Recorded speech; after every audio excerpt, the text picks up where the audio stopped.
For today's video ay magluluto tayo ng gulay. Yes. Ngayon ay linggo at may time tayong magluto. Ayan, naghihiwa na kami niyan ng asawa ko. Siya po yung nagbabalat ng sayote. Sa akin naman po yung ayan, hiwa-hiwa. Marami po kasi kaming gulay gawa ng galing po ang aking asawa sa Baguio.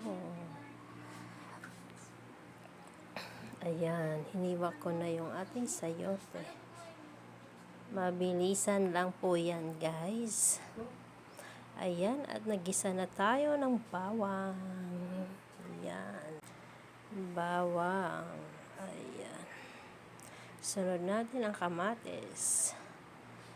At ang sibuyas ay nilagay ko na din. Ayan. Halo-halo muna natin. Gusto kong lutong-luto yung kamatis. Dinudurog ko pa siya para lutong-luto talaga. Ayan. Ang hinalo po natin dyan, yung karne. Beef po siya. Tira po siya nung ating tacos kasi may tira siya. Kaya naisip ko na ihalo na lang siya sa gulay. Ayan. Ayan, at nilagay ko na yan. Yan yung tira natin sa tacos na nilagay natin. Yan po yung beef. Masarap po ang beef pag hinalo sa mga gulay, kahit na anong gulay kasi malasa siya. Yan. Gisa-gisa lang. At nilagay ko na ang sayote. Ayan guys, sayote.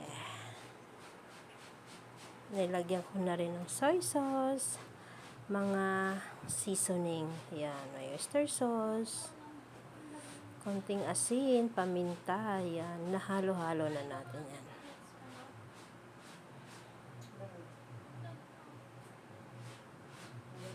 At nilagay na natin ang ating repolyo. Hinuli natin ang ating repolyo dahil mabilis po siyang maluto. Ayan. Halo-halo.